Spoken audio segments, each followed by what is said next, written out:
आज के प्रसंग में बड़ी सौभाग्य की बात है, क्योंकि नीति में कहा कि पुण्य पुंज मिले संता। जब हमारा पूर्व जन्म का संस्कार उदय होता है तब संत का दर्शन होता है। चर्म दृष्टि देखी तो संत पार की दृष्टि तो समान दिखते हैं, पर ज्ञान की दृष्टि देखने से, इसमें विवेक होने से सत्यता को समझ में आते हैं। तो ये सत्य को समझने के लिए एक साधना है। ये साधना है, सत्संग साधना है। सदगुरु का एक संदेश है कि परखा वे परखे सदा, सत्संगत के बीच ताको हमारी बंदगी किंचित रहे न किश। सत्संग का मतलब है कि सत्य को ग्रहण करना, असत को त्याग करना।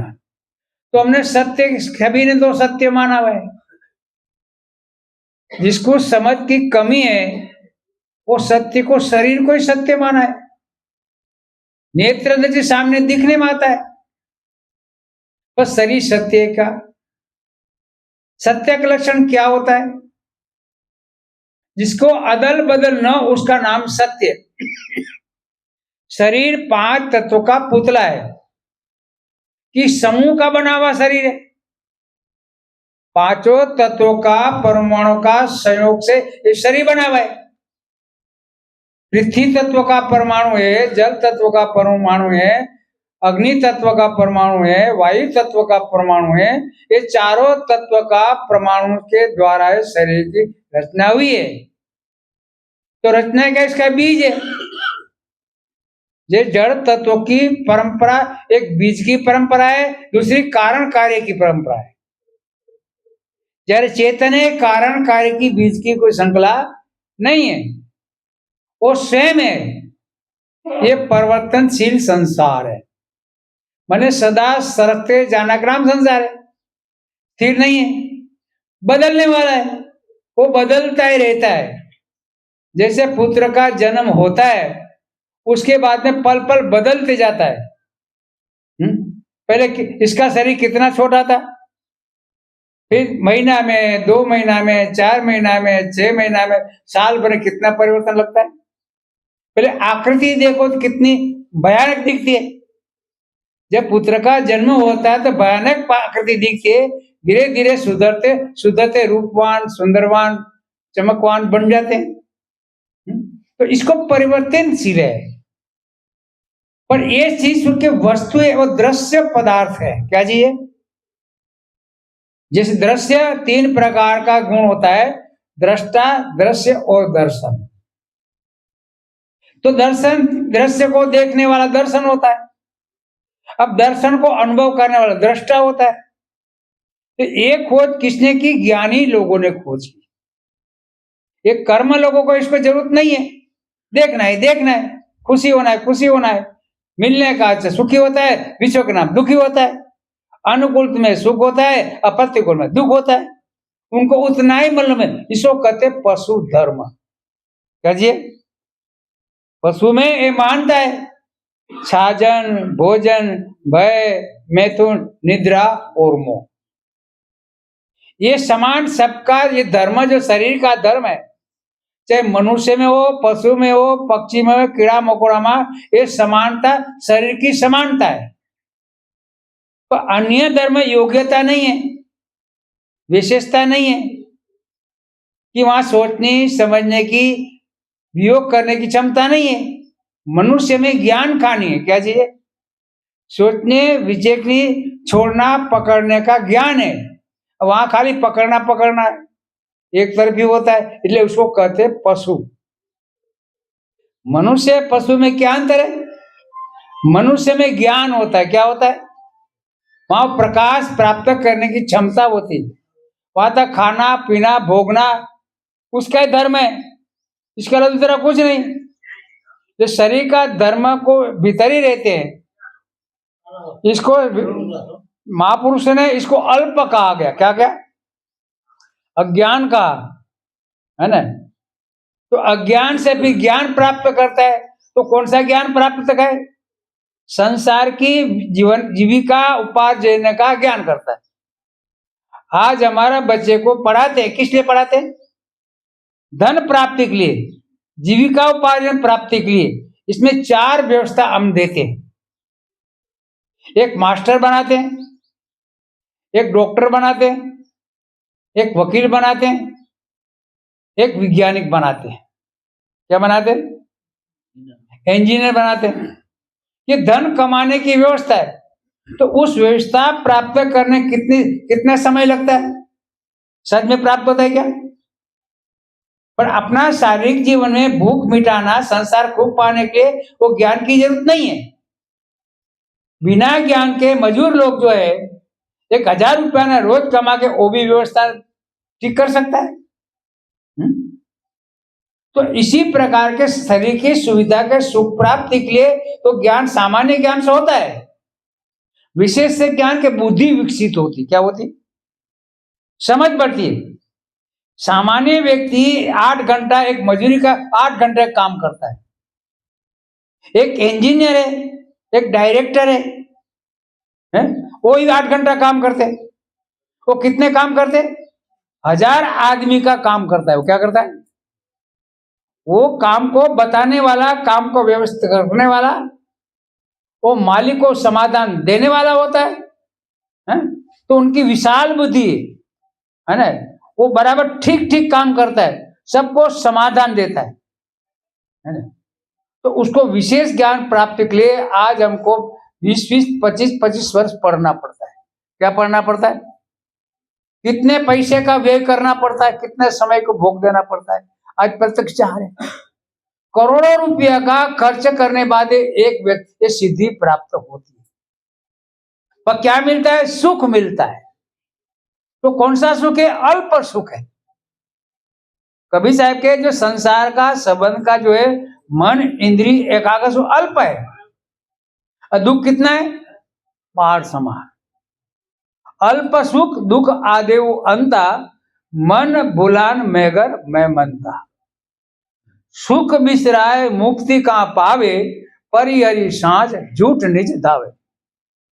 कबीर साहब कहते कि हम सुख को मर्मर जाने मूला, दुख भुगते सुख करी गुड़ा। हमने सुख को दुख को ही सुख मान लिया है। दुख माने वेदना होती, वही होता है, पछतावा होता है। क्या सुख हम जितना प्राप्त, इसमें ये गुण नहीं है क्या? वियोग होता है, बड़ी परिश्रम के बाद में मेहनत से पाते वो शब्द जुड़ता है। जैसे 5 विषय का धर्म है, शब्द, स्पर्श, रूप, रस और गंध। ये 5 वस्तु को प्राप्त करने कितनी मेहनत लगती? ये स्पर्श का सुख ले कितनी मेहनत करनी पड़ती, कितना भोग देना पड़ता, कितनी प्रतिकूलता नहीं पड़ती, कितना दुखों को सहन करना पड़ता है। सुख अल्प है, दुख पहाड़ के समान है। लेकिन कबीर साहब के सुख को मर्म हम नहीं जानते। मर्म का भेद हमने नाशवान को सुख मान रहे, पर नाशवान सो नार है। अविनाशी न नसाय, तदा शक्ति भई नाल है, महास्थिरता पाए। सुख 3 प्रकार सुख है। एक सुख है, एक अल्प सुख है, एक महासुख है, एक स्वयं सुख है, जो कहीं आता नहीं, जाता नहीं, छूटता नहीं, पकड़ने का, ये स्वयं सुख है। तो कबीर साहब इसकी प्रधानता दी। स्वयं सुख के बाद जितना सुख है वो आशा संबंधी सुख है। जैसे साहब ने बताया ना कि जो तू चाहे मुझको छाड़ सकल की आस, मुझे ही ऐसा होई रहो सब सुख तेरे पास। संसार में जितना सुख है भटकाते हैं। नारी है, पुरुष में सुख दिखाती है, पुरुष नारी में सुख दिखता है, क्या वहां सुख है क्या? पहले विचार करो, उसकी प्राप्ति के लिए नर और नारी को प्राप्ति करने कितनी कठिनाई का सामना करना पड़ता है। माता पिता है, सभी की कितनी खोज तलाश, कितना प्रयत्न करते, तभी फेल हो जाते। बहुत जान समझ के करते तो भी कर्म संस्कार का ये प्रधानता जो है ये हमारा गणित फेल हो जाता है। कितनी समझ बुझ से काम करते। अरे बड़े बड़े महापुरुष की कहानी है, राम जैसे राम के सीता जी का संबंध की कहानी कबीर साहब ने वर्णन में। उनसे कौन सा कम कर्म का कम किया था? बड़े बड़े ज्योतिष महापुरुष थे, विश्व के ज्ञानी पुरुष थे। दशरथ के समय वशिष्ठ गुरु थे, विश्व गुरु थे। और जनक के सतानंद थे, महापुरुष थे। क्या उन्हें कर्म का लेकर कम दिखा था क्या? पर कर्म गति टारे न टारे। कबीर साहब जब कर्म की गति जो है हमने बाहर का व्यवस्था देखते, पर भीतर की अति सूक्ष्म दृष्टि जो है। अरे राम को राजगद्दी के लिए तैयारी हो गई थी, क्या उसको मालूम था कि अलमा को वनवास जाना पड़ेगा? है जैसे रघुनाथ को भी मालूम नहीं था कि कल क्या होने वाला है, जानकी नाथ को भी मालूम नहीं था कि कल क्या होने वाला है। तो इसलिए क्या है कि कर्म की प्रधानता है, ज्ञान की प्रधानता नहीं है। ज्ञान त्रिकाल को देखता है, भूत को, भविष्य को, वर्तमान को। क्या चीज है? तो तीनों का ज्ञान करना कितना कठिन है। ये सत्संग के अंदर उत्पन्न होता है, प्रकट होता है। ये पैदा वाली चीज नहीं है। संसार की तत्व संबंधी पैदा होती है, वो नाशवान होती है, नश्वर होती है, परिवर्तनशील होती है। वो शक्ति प्रदान होती है। क्या होता है? वो शाश्वत नहीं होता है। तो कभी चाहे के सत्य वस्तु के संबंध से वो नाशवान को भी सत्य बनाते। जड़ में ज्ञान नहीं है, चेतन में ज्ञान कला है। वो चेतन के संबंध से जड़ को भी चेतन बना देते, बनाते। संसार की रचना के लिए, शरीर की रचना के लिए नर और मादा अपने व्यवहार करते हैं। क्या उनके करने शरीर की रचना पैदाइश होती है क्या? एक ही बार में प्रयत्न कर होता है क्या? कई बार परिश्रम करने के बाद में सफलता मिलती है। इसका कारण क्या है? माता पिता के उपादान और साधन कारण है। बाहर में से खेती और किसान, पर खेती किसानी करने से बिना बीज ना कोई फल मिलता है क्या? तो महत्व किसकी है? बीज की। जो बीज संस्कार जो हमारे सामने जमा है वो नैमित्तिक कारण कर्म अध्यासी जीव है। जो तीनों का जो संबंध है, लेन देन का योग है, फल प्राप्त करने का योग है, उसी एकत्र होने से तीनों कारण से इस सफलता मिलती है। उपादान कारण, साधारण कारण और नैमित्तिक। साधन माने साधन, पिता साधन है, उत्पन्न करने की व्यवस्था नहीं। उत्पन्न वैश्विक खेती है। क्या चीज? किसान है, औजार है, उनका साधन है। इसी प्रकार के नारी गढ़ जो है वो खेत है प्रधान। वहां उनकी बीज में रस से द्वारा शरीर की रचना उत्पन्न होता है। पिता का तो एक ही बूंद है। क्या चीज है? एक बूंद से कारण है पूरी सृष्टि रचना भाई। और एक बूंद भी जो ठीक नहीं है तो शरीर रचना होगी क्या? इसलिए कभी शायद खेत भला बीज भला, बोए मुट्ठी का फेर, काहे बिरवा रुकरा, ये गुण खेत ही। बीज भी तुम्हारा पुष्ट नहीं होगा तो भी सफलता नहीं। अरे खेत भी ठीक नहीं होगा, खेत भी योग्यता नहीं होगी तो होगा क्या? सब खेडूत लोग जानते हैं खेत तैयार कितनी मेहनत लगती। और खेडूत किसान भी ठीक ना हो, नशाखोर हो, बेदरकारी हो, लापरवाही हो, क्या तुमको फसल मिलेगी क्या? कब उसको खाद डालना, कब पानी देना, कब सिंचाई करना, कब निंदाई करना। अब उसको ज्ञान ना हो तो लाख का 12,000 होगा, घाटा होगा। क्या होगा? खेत महंगा है, मजूरी महंगी है, सब पूछे। अगर लापरवाही होगी तो आज कर जाओगे, आपघात करते लोग। आज किसानों की क्या दशा होती? वर्तमान की व्यवस्था में, वर्तमान की राज का आज किसानों की बड़ी दुर्गता हो। जो किसान एक महान महापुरुष है, उसके आधार संसार चलता है, आज उसको हास्य में फेंक दिया। कोई कबर किधर नहीं होती। तो कबीर साहब कहते कि ये तीनों की योग्यता होने पास की हमको सफलता मिलेगी। तो शरीर के लिए हो गया, तो जीवन के लिए शरीर में कितना करते हैं कि मरी हुई मक्खी को जिंदा नहीं कर सकते, कि हमारे पास क्या ज्ञान, जड़ का ज्ञान है। चेतन को जड़ बनाना, जड़ को बंधन बनाना ज्ञान है। चेतन मुक्ति देने वाला ज्ञान नहीं। मुक्ति किसको कहते, दुख को विश्रांति, एक एक दुख को दूर कर सकते। जो सर्वांग दुख की निवृत्ति का नाम है मुक्ति है। क्या जी? तो जैसे हम खेत में बीज बोते हैं, बीज बोने से कितनी मेहनत लगती है, 4 महीना तक। तो उसकी खेत की मुक्ति कैसे मिलेगी? बोने से बंधन बनता है, वो भूजने से। उसी बीज को बोते तो 4 महीने के बाद हमको फल मिलता है, कि गेहूं है, चना है, मूंग है, जो कुछ है। आज वर्तमान में नहीं मिलेगा। वही वर्तमान बीज को भूज करके, पीस करके, खा करके तो उसको तुरंत मिलता है।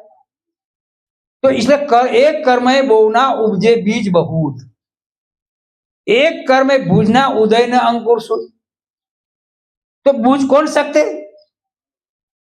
हम कर्म प्रधान है, कहने कर्म प्रधान विश्व रची राखा, जो जस करे तसे पवन शाखा। जो साधना पथ में चलने वाले वो मुक्त मार्गी। क्या चीज है? साधना माने रोकना, वो बदलना। आज हमारी दृष्टि नहीं बदलती तो सृष्टि नहीं बदलती। बदलना है तो हमको दृष्टि बदलना है। तो दृष्टि बदलने से कितनी मेहनत लगती?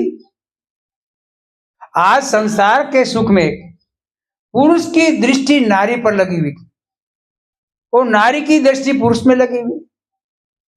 इससे दुख बंधन अंत होगा क्या? तो किस पर दृष्टि करिए? मन के ऊपर खड़ी। हम शरीर को नहीं बदल सकते। क्या बदल सकते? बदल सकते तो मन बदल सकते। क्या चल रहा? तो मन को बदलने कितनी कठिनाई है, देख लो।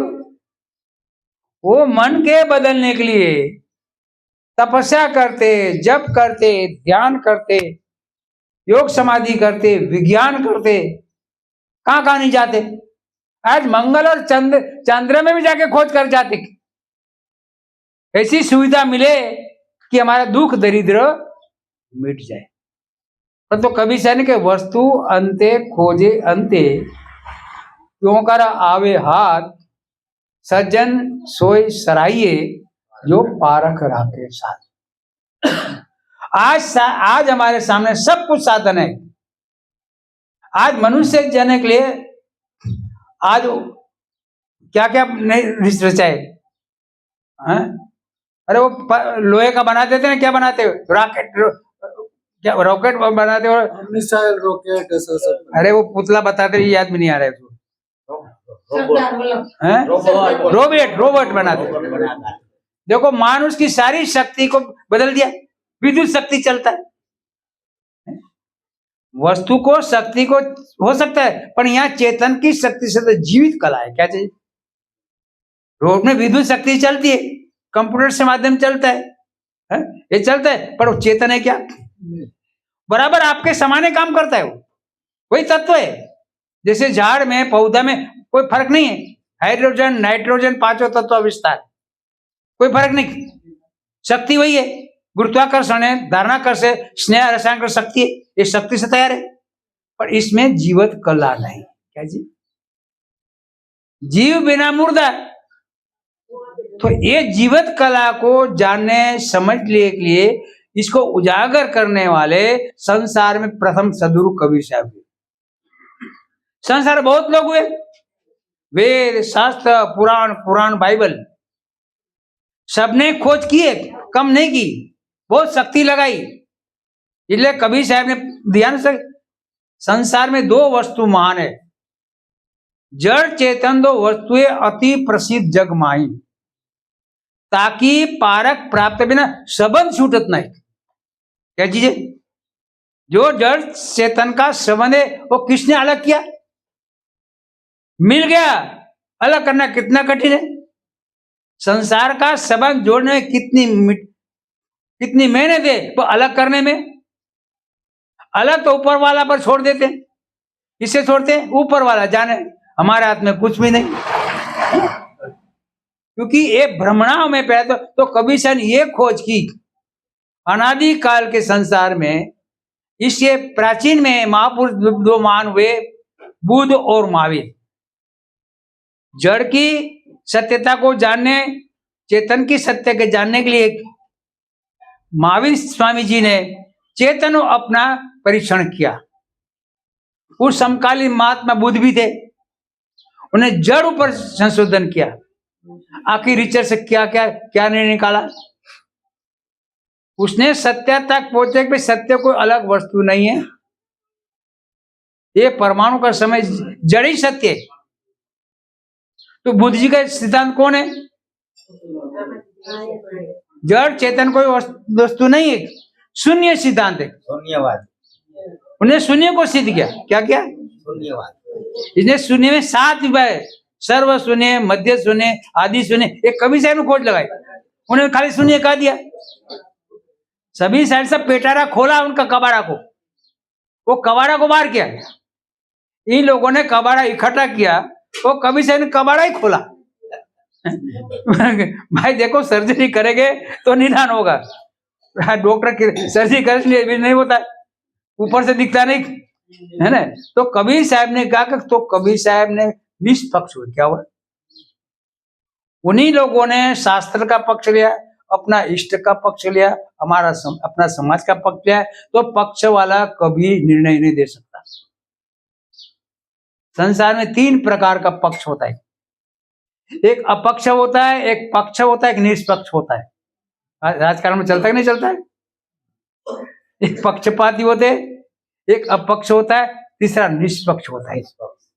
ले कबीर साहब ने सूत्र है, पछा पछी के कारण सब जग रहा बुलान, निष्पक्ष वह के हरि भजे सोई संत सुजान। बड़े गए बड़ापने रोम रोम हंकार, सदगुरु के परिचय बिना चारों वर्ण चमार। इतनी मर्म के बाद इतना जो बम वाली वर्षा कौन कर सकता है? इतनी शक्ति किसके पास में? कबीर साहब एक महापुरुष थे, वो निष्पक्ष, वो मुर्दे को जिंदा करने वाली कला थी उनके पास में। क्या थी? क्या प्रत्यक्ष प्रमाण है कमाल और कमाली का। कमाल कमाली को कब्रिस्तान में डांट दिया था, उसने कबीर साहब ने पास से विनय प्रार्थना करके उनके सामने पटक के रख दिया। सही नहीं है। तो कबीर साहब सर्व कलाधारी थे, एक कला नहीं थी। सब प्रकार की विद्यार्थी सर्वदेशी पार की थे। दुनिया की जितने विद्याएं थे, इसमें कबीर साहब पारंगत थे। दुनिया के 2 महापुरुष हुए, एक महादेव और कबीर। देखो कबीर साहब की पारंग है। जितनी महादेव ने खोज की, इसलिए महादेव क्यों कहला है? ज्ञानों की खदान महादेव है, पर उसने जड़ में बंधन में उसके पीछे जो चेतना को बांध दिया, मार दिया, चेतन को मुर्दा बना दिया, बंधन बना दिया। और कबीर साहब ने मुर्दा को जिंदा किया। चेतन में आज चेतन जब प्राण फूंकता है तो जीवित कला होती है। तो कबीर साहब ने बताया कि तू जीव चेतन जान। क्या बोला? तुम आत्मा है ना, ब्रह्म है ना, परमात्मा है ना, खुद है ना, गुदा है ना, कुछ भी नहीं है। तू जीव चेतन जान, पारक बिनु तोई ठोर नहीं, कहीं कभी प्रमाण पारक में थी तो सदा पारक ऊपर थी रहना, सकल परखना ना कसु गाना। हम कहां पर स्थिर है? शरीर का सारा लक्ष्य कहां है? विषय में। क्या चीज है? शरीर का मुख्य धर्म विषय है। संसार में लड़का लड़की क्यों त्याग करते हैं? कि सुख के लिए। ये सुख अपने परिवार में नहीं मिलता, सब कुछ मिलता है, ये सुख मिलता है क्या? तो उनका कितना बड़ा त्याग है। तुम तक साधु को त्याग समझ रहे हो, हम के तुम्हारे हमसे ज्यादा त्याग तुम लोगों में। सबको छोड़ के भाग जाते। लड़का है बहू लेके चल देता है और लड़की जवाई लेके चल दी, तुम्हारे पास क्या था, तुम क्या कर सकते हो? एक बच्चे को पालने के 30-35 साल की तुम्हारी तपस्या है। तुम्हारी आशा क्या थी कि वृद्ध अवस्था में हमको सारा मिलेगा, सेवा मिलेगी, हमारा सुखमय जीवन जाते। तो अपना खून पानी एक करके उनको तपस्या करके बच्चे को प्यार कर, सारी जवाबदारी पार करके रास्ते पर छोड़ देती। ये बड़े बड़ों की कहानी है। तो कबीर साहब कि वो तुम्हारा संसार का सुख की आशा का सुख है, वहां आश्वासन मिलता है, जजमेंट नहीं मिलता है। कबीर साहब कहते हम आशा का समान है। तो आशा से आखिरी रिजल्ट में आश्वासन मिलता है। वो साहब निर्णय देते हैं, समाधान देते, जजमेंट देते। निर्णय दीन कृपाल परक प्रकाशी स्थिर पर। कबीर साहब ने जीव का तुम में निर्णय तो दे दिया, अब तुमको क्या निश्चय करना है? निश्चय कीन कृपाल, मैं परक प्रकाशी हम स्वयं सत्य हूं। ये जजमेंट तुमको लेना है। जीवन मुक्त होना है तो कबीर साहब का सूत्र को हमको अपना अनुभव करेगा। कहने पारक में समता हो जाए, शिष्य भावना रहे गुरुवाई, दे भावते दास कहावे, वो पारक भावते एक हो जावे। यही पारक से हम सब परखा, सो पारक दीने तो ही हरखा। तो हमने हरक के खुशी जैसा था वैसे हमने खोल दिया। वो बताना गौरव साहब ने कि अमृत केरी पूरिया बहुविधि दीना छोरी, आप शरीर का जो मिले ताई पियाओ गोरी। तो अमृत क्या चीज है? शरीर मृत्यु का सूतक है, मरता है।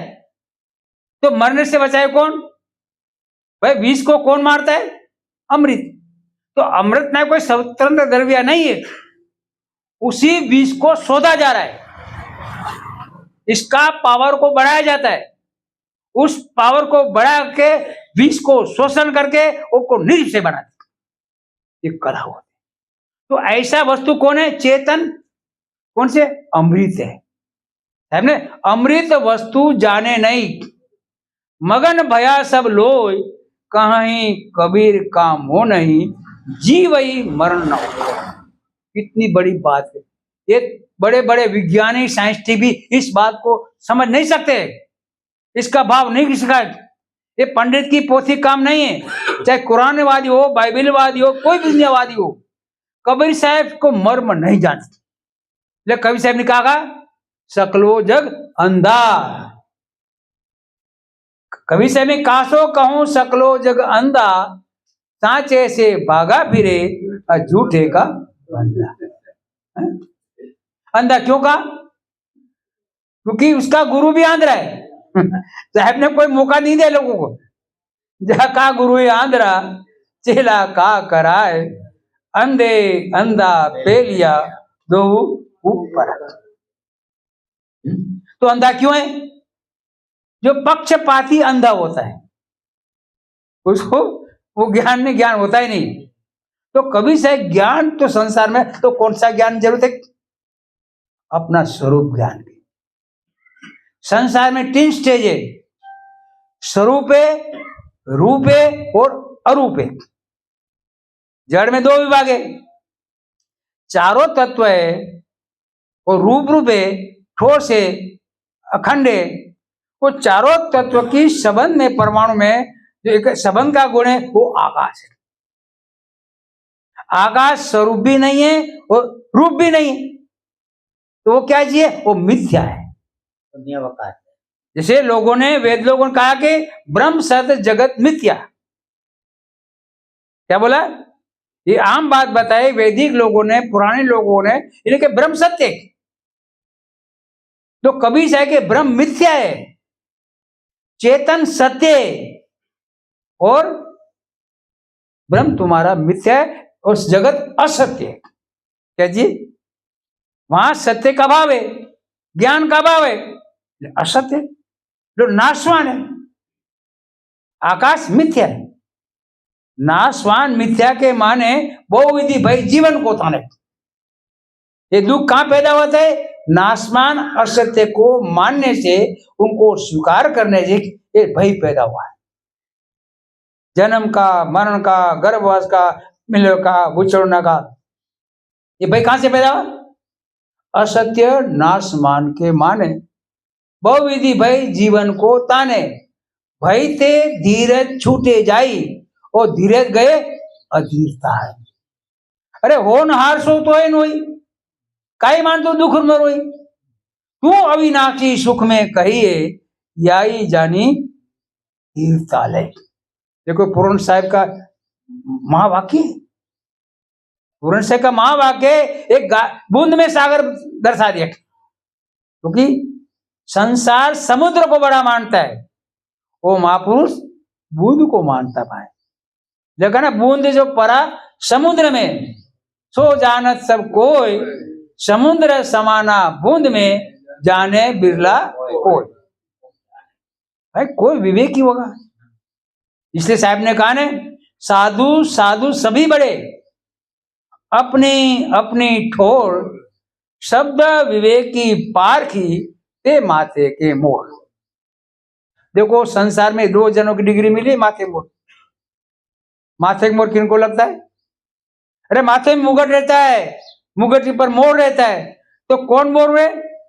2 महापुरुष। कौन है? कृष्ण और कबीर।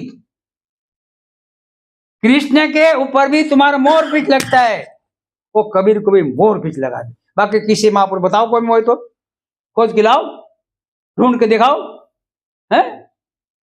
तो ऐसा अद्वितीय नया सिद्धांत को काम किया। तो कृष्ण ने कौन सा नया सिद्धांत काम किया? सनातन धर्म। क्योंकि सब खोज करनी पड़ती है। खाली सत्वतन मारा सत्व मारे काम नहीं चलता है, खाली कथा सुनने काम कर, इसकी पारख और विवेक करना चाहिए। तो बिना सत्संग विवेक न होई, और पारक कृपा बिना सुलभ न सोई। राम कृपा नहीं, पारक कृपा होना चाहिए। तो पार कहां मिलेगा? पार की सदगुरु से मिलेगा। तो मफत मिलती क्या? अरे संसार में चीज मफत मिलती, पैसा चुकाना पड़ता है क्या? उसको पेमेंट देते हो क्या? अपनी पत्नी को पेमेंट देते हो क्या? पति को पेमेंट मिलता है क्या? क्या बच्चे को लेते देते हो क्या? फ्री ऑफ मिलता है, मुफ्त में मिलता है। पर इसका परिणाम कितना है? महादुख का बोझा ढोना पड़ता है, जन्म जन्म लेन देन का युग मिटता नहीं। तो कभी साकेत एक ज्ञान भी मुफ्त में मिलता है, पर तुम्हारी पात्रता होनी चाहिए। पात्रता हमारे पास में नहीं है, तो वो बीज भी खराब। पात्र अंतकरण की सचौटी, चतुर्थ की पवित्र वाली। ये कैसे होगी? तन पवित्र सेवा के, धन पवित्र उचित दान, मन पवित्र हो उदय हो और ज्ञान। ये तन मन शुद्धि की एक निश्चित है।